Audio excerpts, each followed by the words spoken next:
Ahora vamos a ver una entrevista de Agustín Laje en Conversaciones, un podcast cristiano. ¿Qué hubiese sido el cristianismo? Digo, que barrió con un imperio. Si los primeros cristianos hubiesen pensado, ay, capaz que voy a quedar mal, capaz que no les voy a caer bien, capaz que me dicen que quiero imponer mi religión y me llaman fundamentalista. ¿Qué hubiese sido de la civilización occidental si los primeros cristianos hubiesen sido como muchos de nosotros? Nunca es ocioso tomar todas las medidas posibles para saber qué le están diciendo al niño en la escuela, sobre todo en esta época en la que se utilizan las escuelas como usinas de adoctrinamiento. El cristianismo no se trata de encerrarse en el templo. El templo es una preparación para vivir en el mundo. No es una anestesia, no debe ser una anestesia. Y uno tendría que hacer y exigir todo lo contrario a la iglesia. Queremos que nos formen religiosamente en nuestra fe, pero también que nos formen para poder dar la lucha en el mundo como cristianos.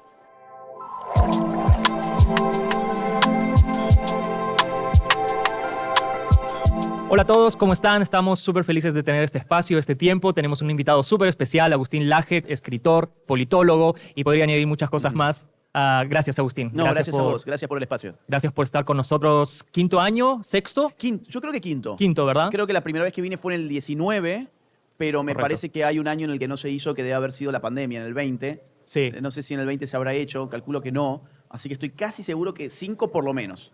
Sí. Definitivamente hemos aprendido mucho de ti a lo largo de estos años y te agradecemos. Justamente ayer nos presentabas tu último libro y nos dabas una clase magistral acerca del globalismo. Pero hay algunos puntos que me gustaría que podamos profundizar ahora mismo en este espacio y he preparado algunas preguntas para ti. Quiero hacerte la primera para conocer tu opinión y que nos puedas ayudar como cristianos, como personas que obviamente desde su fe tenemos una línea por lo general más conservadora en nuestra orientación política, social. Y te quiero hacer la siguiente pregunta. ¿Qué ataques principales sufre hoy la familia y qué rol debe tener la iglesia para proteger y fortalecer la institución familiar?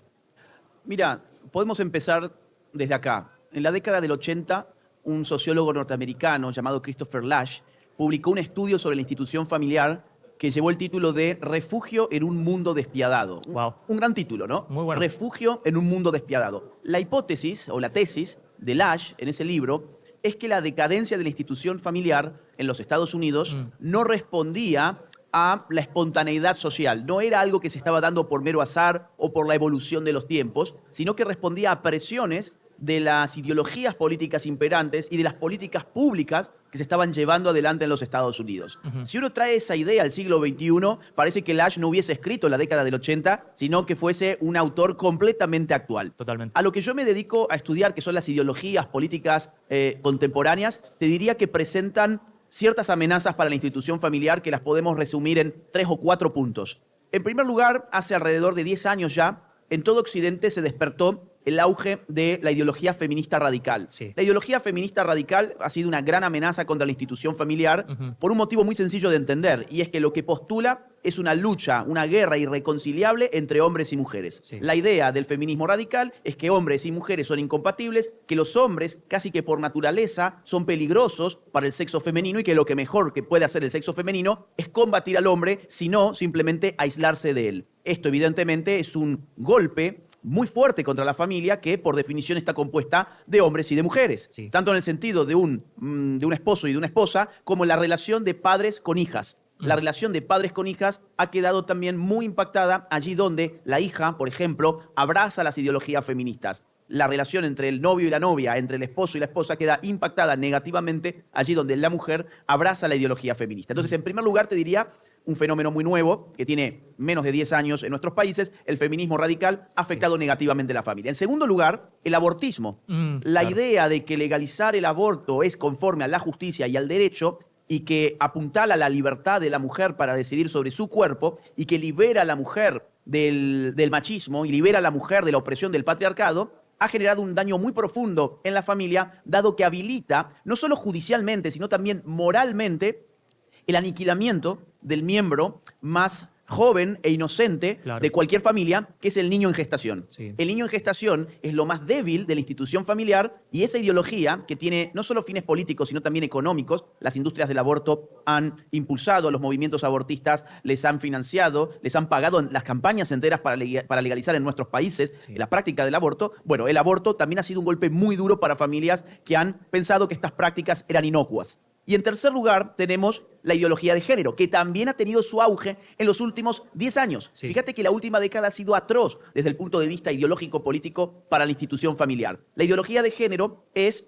una doctrina política sobre la sexualidad del ser humano que supone que la sexualidad no se define por medio de la naturaleza o de la biología, sino que está definida por la autopercepción de cada quien. Con lo cual, no tendría ninguna relación con mi identidad sexual, mi biología sexual, sino que mi identidad sexual puede ser autodeterminada por medio de mi autopercepción. Esto a los más chicos de la familia, a través de la educación sexual integral, que es la manera como le han bajado la ideología de género a las criaturas, les ha confundido sexualmente y les ha generado un grave problema familiar. Incluso ha inutilizado, ha inhabilitado a muchas personas de las nuevas generaciones a tener sus propias familias. Te pongo un dato para que veas la magnitud de esto. En Estados Unidos, la encuestadora Gallup, hace solo un año, estudió qué porcentaje de LGBT había en cada generación. La generación de ancianos en Estados Unidos representa un 2% de LGBT. O dicho de otra forma, entre los ancianos de Estados Unidos, los baby boomers, solo hay un 2% de LGBT. Ahora, cuando fueron a estudiar a los adolescentes en Estados Unidos, la generación Z, casi el 25% de los adolescentes en Estados Unidos son hoy, o se declaran hoy en las encuestas, LGBT. O sea, casi un cuarto de la población joven norteamericana no va a tener familia, no se va a reproducir. Estas tres son las ideologías que en la última década han impactado muy negativamente sobre la institución familiar. El feminismo radical, el abortismo y la ideología de género.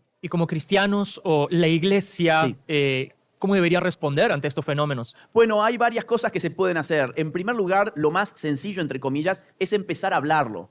Empezar a hablarlo tanto desde un punto de vista bíblico, teológico, que es, digamos, la razón de ser de la iglesia y es para lo que la iglesia está, para comunicar teología en definitiva, pero también tratar de ofrecerle al pueblo cristiano un lenguaje secular respecto de estos temas. Porque el día de mañana el joven de la iglesia va a ir a la universidad y en la universidad va a tener que debatir.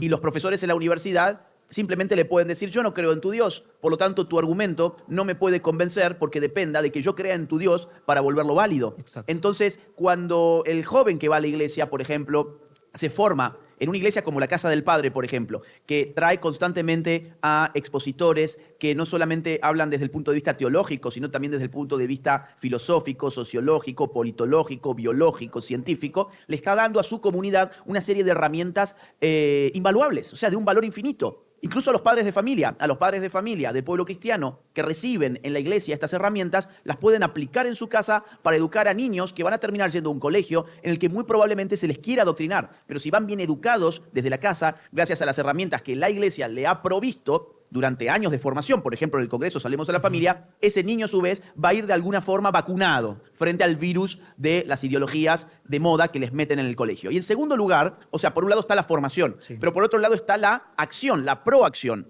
Las iglesias deben estar atentas de lo que ocurre en la esfera pública, de lo que ocurre en los congresos nacionales, en la producción de leyes, en las elecciones presidenciales. No es lo mismo que gane un político u otro. Hay políticos pro vida, hay políticos pro aborto, hay políticos pro ideología de género, hay políticos pro familia. Si la iglesia está atenta a ello, dado el enorme poder social que tiene la iglesia en términos cuantitativos, es decir, nuestros pueblos, la mayoría de las personas creen en Dios, tiene una fe. Si le pudiera la iglesia movilizar para, en determinados casos, hacer escuchar a nivel público la voz del pueblo cristiano, eso sin lugar a dudas tiene un efecto impresionante. Te pongo un caso del Perú, que además se regó como pólvora en toda América Latina, y fue Con mis hijos no te metas. Sí. Con mis hijos no te metas le costó el puesto a ministros de este país y frenó la ideología de género, no en una oportunidad, sino en varias oportunidades, y sirvió como ejemplo en otros países como Ecuador, Argentina, Costa Rica, Chile y muchos otros más para frenar la ideología de género. La movilización en las calles ha sido sin duda muy importante.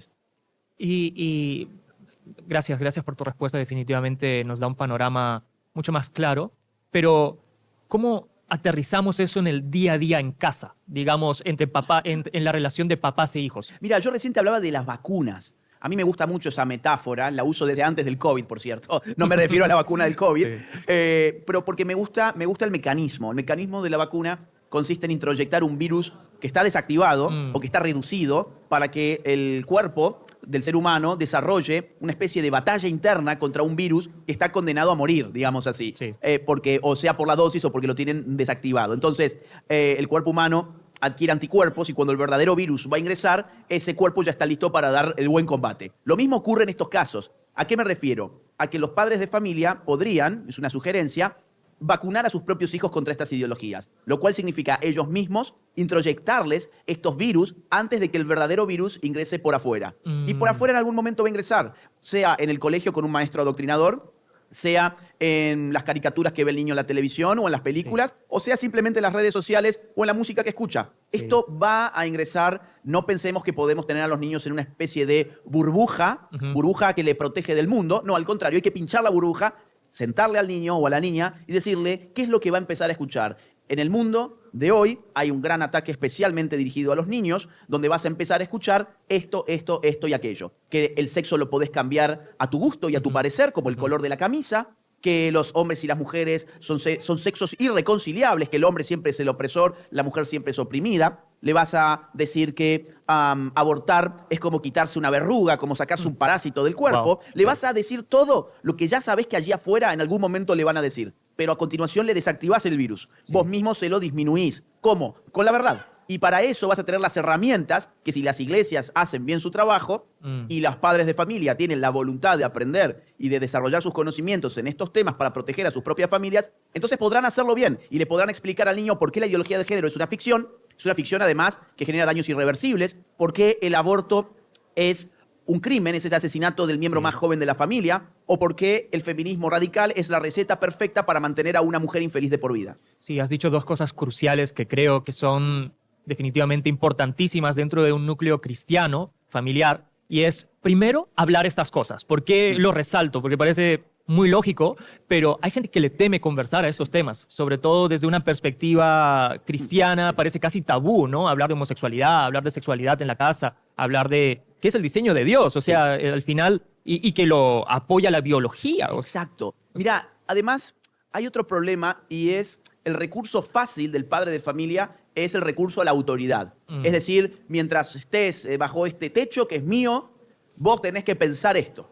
O tenés que creer esto. Sí. Y eso en realidad es pan para hoy, pero hambre para mañana. Sí. Eso no tiene ningún efecto positivo, ni siquiera te diría al corto plazo. Lo mejor es al niño mostrarle las distintas formas de pensamiento en torno de un mismo tema, explicarle por qué el padre y la madre adhieren a una de esas formas de pensamiento y desarrollar los argumentos. Sí. Y en este desarrollar los argumentos tenemos dos fuentes. Y vuelvo a algo que ya dije, pero podemos profundizar. ¿Por qué le vamos a decir al niño que el aborto es el asesinato del ser humano más débil del núcleo familiar? Bueno, por un lado, uno le puede dar razones teológicas. Uno puede darle pasajes bíblicos. Sí. Uno puede explicarle que matar, por ejemplo, a un ser humano es un pecado capital. Y está muy bien. Si somos cristianos, tenemos que conocer la doctrina y comunicarla en nuestra familia. Pero al mismo tiempo, por si eso no fuera suficiente, uno podría decirle al niño, además de todo esto, que aquello que se está desarrollando en el vientre materno es un ser humano, ya ha sido descubierto desde hace varios años, por ejemplo, por la genética moderna, que ha encontrado que en el momento de la fecundación del óvulo por el espermatozoide, en el proceso singámico que se da en ese momento, se genera un nuevo individuo con una cantidad completa de cromosomas que pertenece genéticamente a la especie humana, cuyo ADN es distinto del de mamá, distinto del de papá, por ese motivo no es parte del cuerpo de mamá. Si fuese parte del cuerpo de mamá, entonces tendría que tener el mismo ADN de mamá. Además, está programado para desarrollar todo lo que ya en realidad es. Sus ojos ya están contenidos en ese código genético, su estatura máxima ya está contenido en ese código genético, su sexo está contenido en ese código genético que puede ser igual o distinto al de la mamá. Caso contrario, la mamá siempre tendría niñas. Así es. Que además está todo ya contenido en ese código genético propio de la especie humana en el mismo momento de la fecundación, que empieza a desarrollarse a una velocidad increíble que va formando aquello que ya es un ser humano desde el momento uno. Caso contrario, no podría desarrollarse como un ser humano. Si no fuese desde el principio un ser humano, no podría desarrollarse como un ser humano. Tendría que desarrollarse como otra cosa. Sí. Vos fijate que estos argumentos son entre científicos, genéticos y filosóficos, metafísicos. Es decir, la esencia de ese ser ya es desde el momento uno la del ser humano, caso contrario no podría desarrollarse como tal. Entonces el niño va a tener todo un set de argumentos para que cuando le vengan a vender que el aborto es una cosa maravillosa, que es decidir sobre el propio cuerpo de la mujer y es la libertad de la mujer, ese niño o ese joven pueda decir, no, yo tengo estos otros argumentos que me parecen más razonables que los eslogans de moda. Sí. No, y buenísimo. Y lo segundo que dijiste antes y que me parece crucial para el contexto familiar cristiano es que no solamente hay que perder el miedo a hablar de estos temas, sino el rol activo de los padres Sí. en la enseñanza de estos temas, ¿no? ¿Qué piensas tú de eso? Bueno, que los padres tienen una suerte de guerra más o menos encubierta contra las instituciones educativas en las que van sus hijos. Es decir, el padre, la madre, tienen que estar muy atentos a los manuales que le dan a los niños, tienen que estar muy atentos a las tomas de notas de los niños, porque muchas veces no está en el manual, pero sí el profesor se lo da en la clase. Y Cierto. además debe conversar con el niño sobre qué está viendo en el colegio, porque que confundan a tu niño en materias tan delicadas e íntimas y frágiles como la sexualidad puede generar daños casi imposibles de revertir. Sí. Puede generar daños muy, muy profundos en la psicología del niño. Entonces, nunca es ocioso tomar todas las medidas posibles para saber qué le están diciendo al niño en la escuela, sobre todo en esta época en la que se utilizan las escuelas, no a todas, pero a muchas sí, como usinas de adoctrinamiento. Wow. Entonces, el padre, la madre de familia no solo tiene que estar, digamos, educando en su propia casa al niño, sino también atento de a ver qué le están diciendo las instituciones educativas a las que el niño va. Y te hago una consulta, justamente me acabo de pensar en Sí. eso en base a tu respuesta. ¿Tú recomendarías hacer homeschool o no? ¿Por qué? ¿Nos puedes aportar un poco de tu Mira, visión al respecto? Conozco muchas familias que hacen homeschooling Ujú, que les ha ido muy bien, ujú. que el nivel académico de los niños es superlativo. De hecho, tengo entendido, yo no los he revisado, quiero aclarar, pero tengo entendido que ya hay investigaciones que están mostrando que el homeschooling tiene una eficiencia pedagógica, educativa, en términos de resultados, que es impresionante. Pero también creo que no es para todo el mundo. Ok. Es decir, no todas las familias creo que estén en posibilidad de hacerlo. Sospecho, y por lo que llego a conocer, que el homeschooling necesita que uno de los dos, sea el padre o sea la madre, tenga prácticamente tiempo completo. Si los dos padres trabajan, por experiencias de amigos que me lo han comentado, la cosa puede, digamos, salir mal en el sentido de que el nivel de agotamiento y de exigencia que se le exige, valga la redundancia, a uno de los padres puede ser ya demasiado. Si tiene la familia la posibilidad de que uno de los dos adultos pueda dedicarse al homeschooling con su niño, entonces me parece que es una opción que suele dar muy buenos resultados. Gracias por eso. No, con Una gusto. pregunta más. Sí. ¿Crees que el conservadurismo y en particular los valores cristianos tienen futuro en América Latina o estamos ya tarde para frenar el avance progresista? No, al contrario, se está frenando en este momento el avance progresista. Han sucedido algunos acontecimientos políticos en los últimos años en distintos países de nuestra región que han frenado de golpe la avalancha progresista. Por ejemplo, en Argentina, en el año 2023, en noviembre, ganó Javier Milei. Sí. Lo primero que hizo Milei cuando asumió fue, entre otras cosas, eliminar el Ministerio de Género, Cierto, cuyo sí. propósito era adoctrinar en ideología de género y meter políticas de género hasta en la sopa. Además, nos sacó de la Agenda 2030 de las Naciones Unidas, nos sacó de la agenda, no nos metió en la Agenda 2045, enfrentó las narrativas progresistas en distintas temáticas, como por ejemplo temas de inmigración ilegal, como por ejemplo temas de vida, temas de economía. En Argentina se ha frenado bastante el relato progresista. O por ejemplo, en El Salvador, Nayib Bukele Sí. ganó con el 85% de los votos en febrero del 2024. Sí, Es un el- récord, tengo entendido, ¿no? es récord, es un récord, Nunca ha 85% pasado. y además es una elección limpia. Sí. Porque esos números suelen ser propios de dictadores Así es. que llaman a elecciones que después son fraudulentas. Correcto. Un estilo Maduro, Chávez, Sí, ese sí, tipo de sí. gente. Sí. Pero ni siquiera ellos llegaban al 85%. Ahora, en una elección limpia con veedores y observadores internacionales, Bukele llegó al 85% y es aclamado. Y él es un gran azote al progresismo en su discurso sobre la seguridad, el garantismo penal, a esta cosa pro delincuentes que tiene la ideología progresista. Además, El Salvador ha tenido un gran logro en materia a derecho a la vida del niño no nacido recientemente en la Corte Interamericana de los Derechos Humanos. Y luego tenemos el caso de los Estados Unidos, que es muy importante. Sé que la pregunta va por América Latina, pero hoy en Estados Unidos la primera minoría es hispanoamericana. Sí, correcto, Entonces es cierto. casi que ya nos estamos empezando a confundir bastante con Estados Unidos. Estados Unidos, al regresar Trump a la Casa Blanca, ha representado un azote contra el wokismo, que incluso se ve en las campañas publicitarias. Hasta hace poco, todas las empresas de Estados Unidos eran woke. Todas. Sí. Incluso todas las empresas en Estados Unidos le dedicaban todo el mes de julio al mes del orgullo gay, lo Ponía la LGBT. banderita en sus logos, en las redes Exacto. sociales. Este año eso cambió. Sí. El mes del orgullo gay ya fue mucho más, fue mucho menos potente que otros años. Muchas marcas han abandonado toda la estética woke y progre, como por ejemplo American Eagle. American Eagle, Sí. que tenía toda una estética progre, de deconstrucción, de teoría crítica de la raza incluso, volvió a apostar por una mujer bella para vestir sus jeans. y fue un éxito de mercado impresionante. Al contrario, todas las marcas y compañías que apostaban por marketing progre o temáticas progre y woke se vinieron abajo. Incluso hasta una importante marca de cerveza, la cerveza Bud Light, al apostar por tener trans en sus publicidades, perdieron el número 1 del ranking de la cerveza más vendida de Estados Unidos, bajó en ese ranking y le reemplazó la marca mexicana Modelo. Sí. Entonces, digamos, todas las películas de Disney han sido un Así es. enorme fracaso. Entonces, está empezando a cambiar bastante en estos años, y cuando vos ves que vienen procesos electorales en América Latina,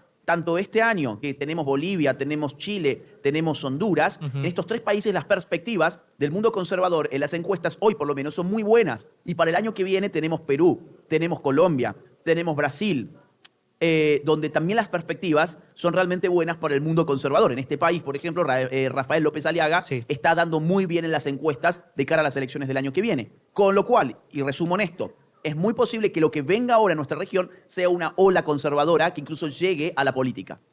Wow, buenísimo. Entonces, como cristianos, y perdón si va a sonar como que lo llevo a ridículo, pero no deberíamos sentirnos, ¿cómo decirlo?, intimidados o acomplejados por nuestra forma de pensar, porque muchos parece de que muchas veces por el miedo al rechazo social, al rechazo público, a que pensarán de mí, quizás no se atreven a defender una postura que firmemente creen y la viven, pero por evitar quizás un conflicto no hacen nada al respecto, ¿no? Bueno, habría que preguntarse qué hubiese sido del cristianismo si los primeros cristianos hubiesen actuado como acomplejados. Wow.